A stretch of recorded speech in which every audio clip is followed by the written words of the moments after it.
My name is Eleanor Hart. I'm 78 years old, and on the night of my granddaughter's birthday, I stood outside my son's house in the rain.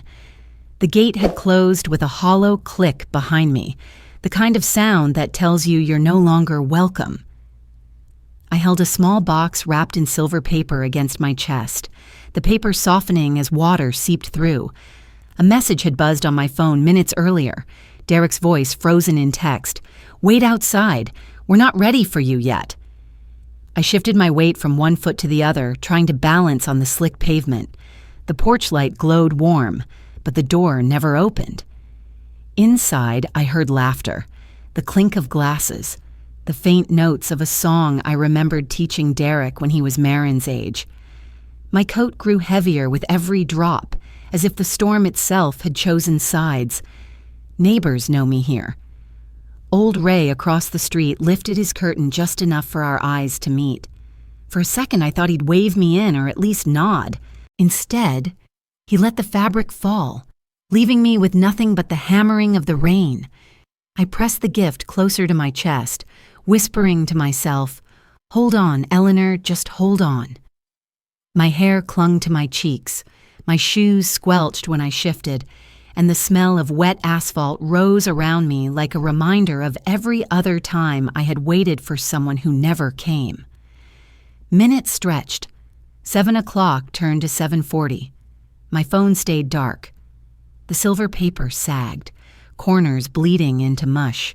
I felt the sting of humiliation sharper than the cold water soaking through my sweater.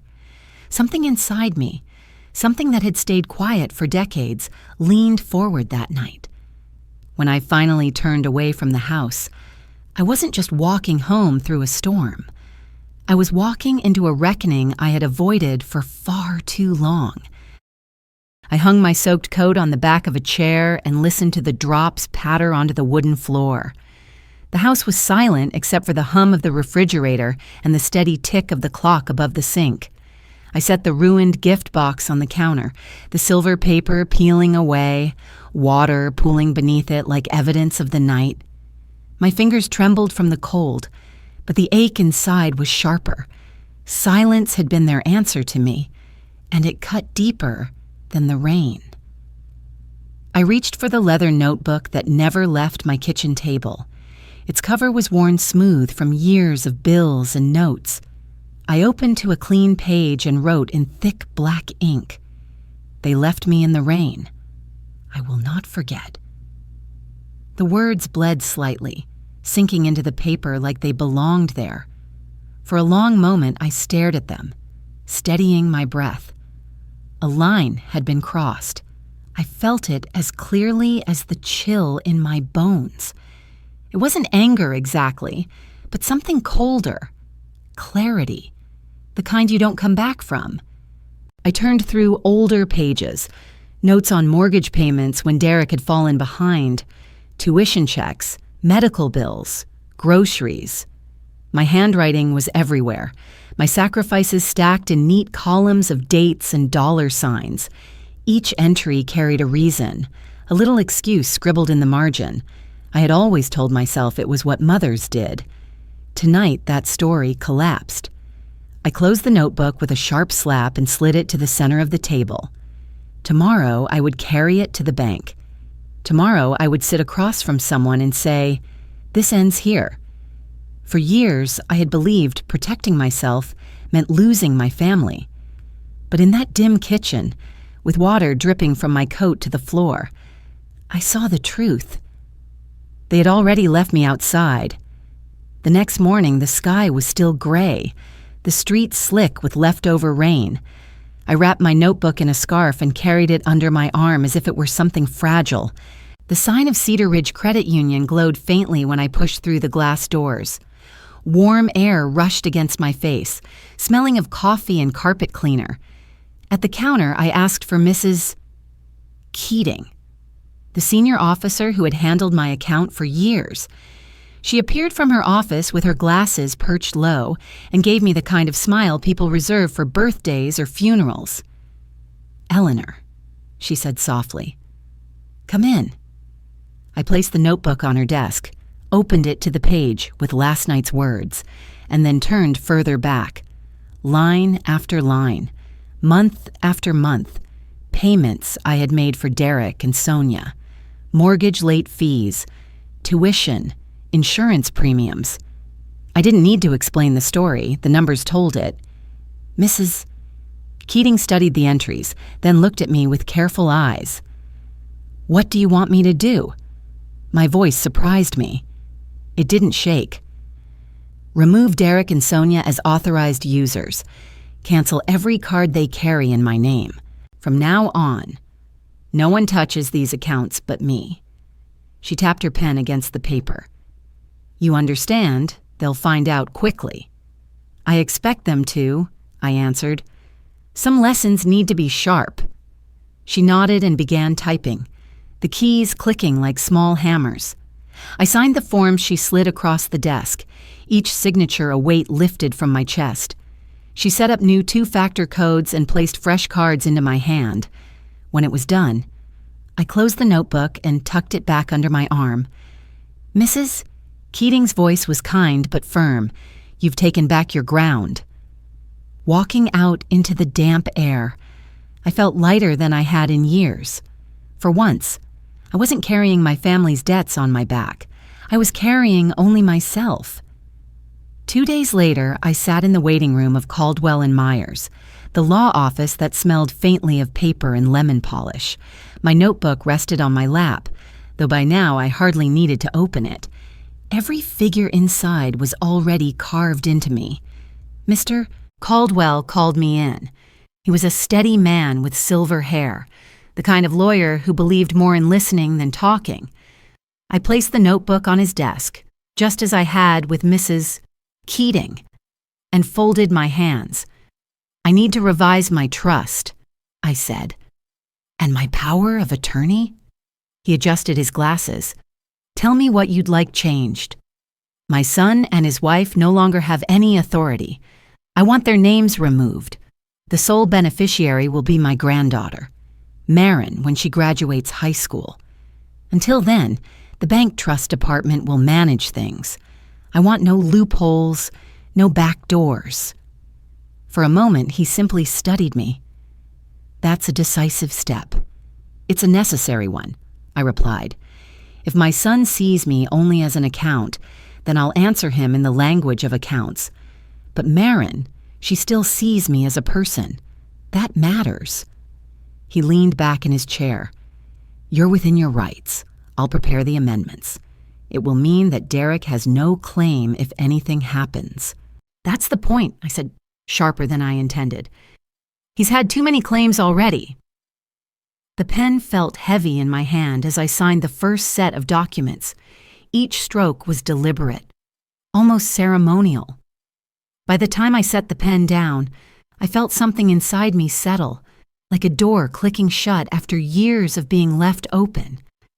Caldwell gathered the pages into a neat stack. "You've drawn a line. Mrs. Hart. Make sure you're ready to keep it." "I am," I answered, and I meant it. When I stepped back outside, the air was cool, the rain finally clearing.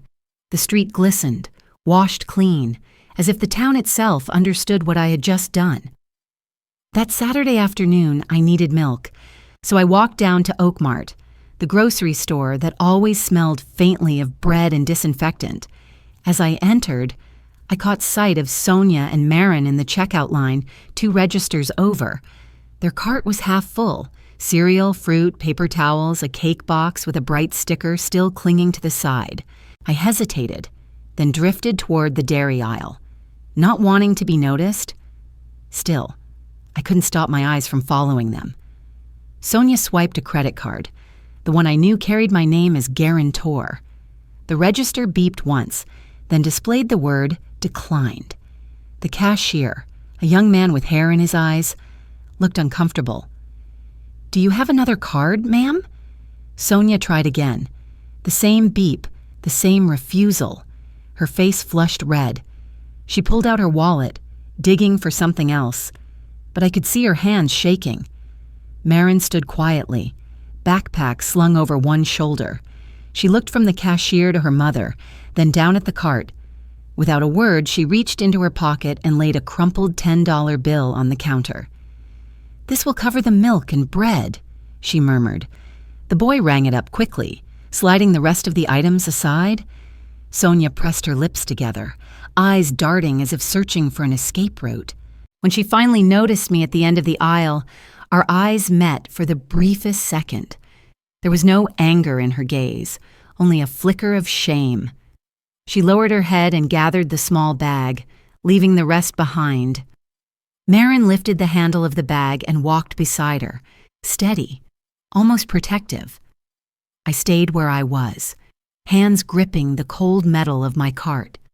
Part of me wanted to step forward, to ease the sting, but I held still. This was the weight of choices, falling where it belonged. When they passed me on their way out, Marin's eyes caught mine. She didn't smile, didn't frown.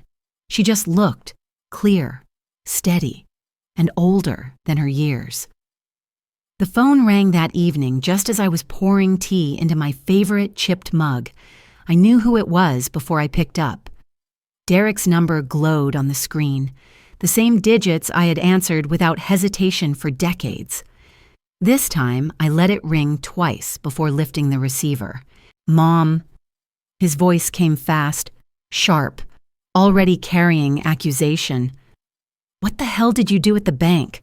Sonia's card got declined in front of everyone today. You embarrassed us." I set the mug down carefully, letting the steam rise between us. "I did what I should have done years ago," I said. "You can't just cut us off like that," he snapped. "Do you know how hard things are right now? You left us stranded." The words stung, but not the way he meant them to. "Stranded," I repeated. "Do you remember Thursday night? Do you remember telling me to wait outside your house while the rain poured down? That was stranded." "Derek." Silence filled the line. I could hear him breathing, quick and uneven. When he spoke again, his voice was lower. "It wasn't like that, and we weren't ready. That's all. You're twisting it." "No," I said. "I'm finally untwisting it. I won't be the safety net you forget until you need me. Not anymore." For a moment, neither of us spoke. Then he said, "We need to talk. In person?" "Yes," I agreed, "but it will be on my terms. Thursday night, 7 o'clock, at your house. I want Sonia there. And Marin. No excuses, no interruptions. If you want to speak, you'll sit with me at the table and you'll listen as much as you talk." He muttered something under his breath, then forced out, "Fine." I ended the call before he could say more. The tea had cooled, but I drank it anyway. It tasted stronger than usual, like something bracing me for what was to come. Thursday night came with a thin drizzle, enough to slick the streets but not enough to hide the tension in my chest. I carried a plain envelope under my coat, the kind used for bills, heavy with the pages I had copied from my notebook. When I reached Derek's front door, Marin opened it first.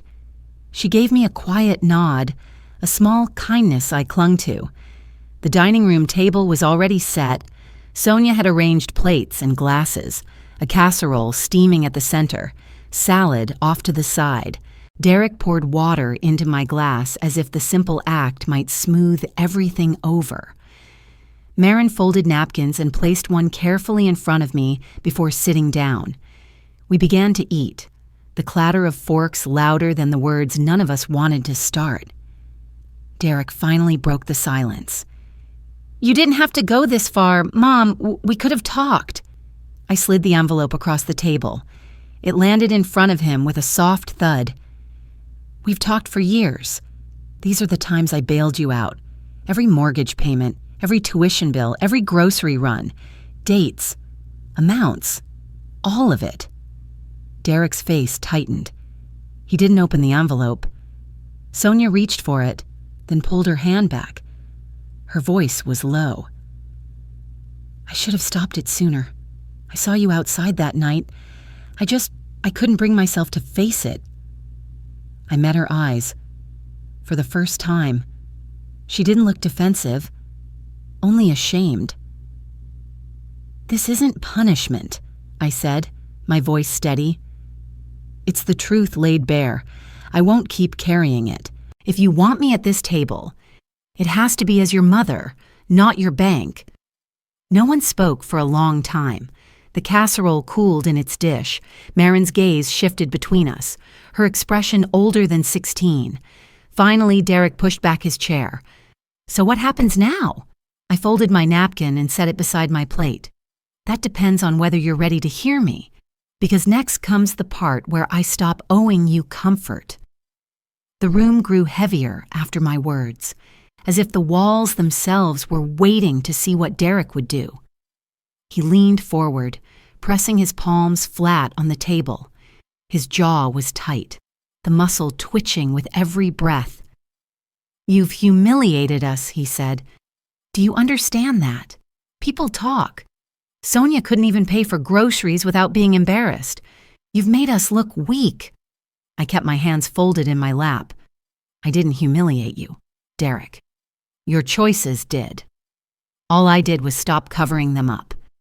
His eyes flared. "You've always been dramatic. You think this proves a point? All it proves is you'd rather watch your family struggle than help." I let the silence stretch, let his anger echo against the walls. Then I leaned forward just enough for my voice to carry clearly. "No, Derek. All it proves is that I've finally learned the difference between help and enablement. I don't owe you comfort anymore." The words landed like a strike. Sonia's fork slipped from her hand, clattering against her plate.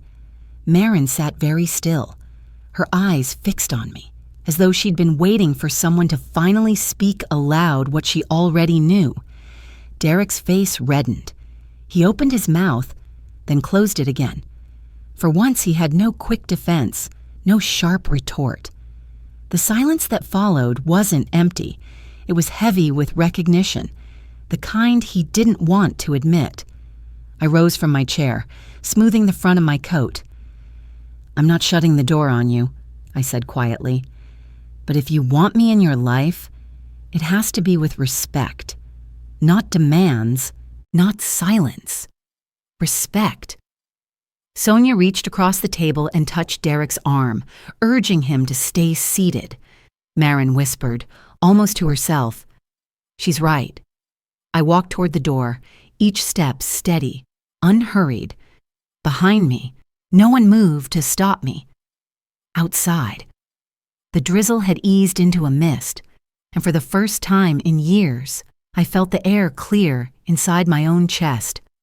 Weeks passed, and the silence between Derek and me stretched long. I heard about them in fragments, through neighbors, through whispered updates from Marin when she found a chance to visit me after school. Their mortgage fell behind again.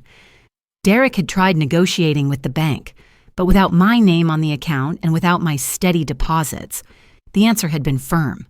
Sonia picked up extra hours at the clinic. Derek sold his second car, the shiny one he bought last year with a loan I had quietly co-signed.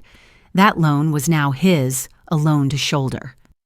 Marin told me about evenings when dinner was canned soup and toast, about Sonia carefully dividing bills on the kitchen table, pushing envelopes around like puzzle pieces. Derek grew restless, pacing the house, snapping at the smallest noise. He had always believed stability was guaranteed, but now he felt the ground shifting beneath him. One Saturday, as I watered the geraniums on my porch, I saw a "for rent" sign go up 2 houses down. By the next week, Derek's home bore a similar sign, "for sale." The bright red letters stood in the yard like a confession. I stood at my window and watched strangers walk through the property, measuring rooms, opening closets. I wondered if Derek was hiding upstairs, refusing to face the truth, or if he was already planning where to place his furniture in a smaller space. Marin came by the following day. She sat at my kitchen table, tracing circles on the wood with her fingertip. "We're moving, Grandma," she said, "to an apartment near the high school. It won't be as big, but I don't mind. At least it's honest. Her words struck me with quiet force. I reached across the table and covered her hand with mine. For the first time, I realized she didn't resent me. She respected me. Outside. The sign in their yard swayed slightly in the breeze. It wasn't triumph I felt watching it, but relief. For once, the weight of their choices was on their shoulders, not mine. It was a gray morning when an envelope slid through my door. My name was scrawled across it in Derek's uneven handwriting. I carried it to the kitchen and set it beside my tea, staring at it as though it might vanish if I looked away. Inside was one page, folded twice. The ink bled in places, his letters cramped, as if the weight of apology pressed against his pen. Mom, I need to say I'm sorry. The words were blunt, unpolished. That night at the gate, I knew you were out there. I didn't come because I was ashamed. I blamed you instead of facing myself. I let Sonia carry the embarrassment, and I let Marin watch. You were right to stop us. We should have stood on our own long ago. He wrote about the apartment they had found, small, crowded, but closer to Marin's school. He admitted the nights had been lean, the bills relentless.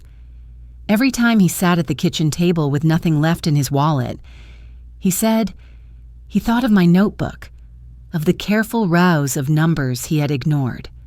I can't undo the years, but I want to try. I've started paying back debts, little by little. I don't expect forgiveness right away. I just hope you'll see me as more than the son who failed you.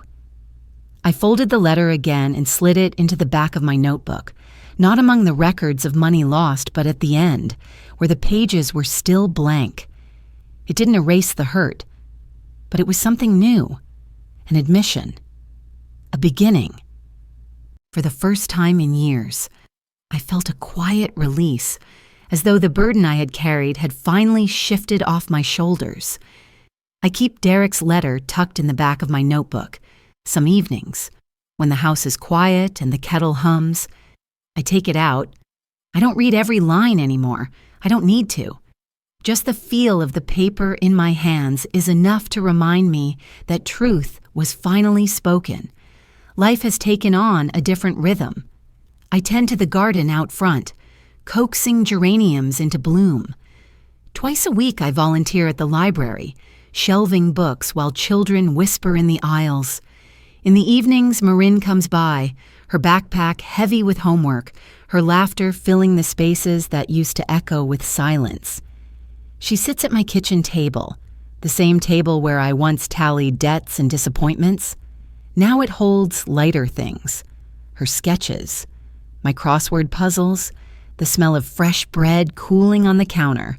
Neighbors notice me more these days. Old Ray from across the street brought over a pot of flowers one morning. His voice was awkward, his eyes lowered. I saw you that night, he admitted. I should have said something. I told him he was saying it now, and that was enough.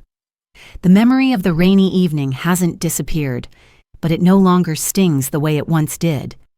Instead, it feels like a marker in the road, a place where everything turned. People believe strength comes from endless sacrifice, but I've learned it also comes from knowing when to stop giving yourself away. I don't know what the future will bring for Derek and Sonia. That story belongs to them.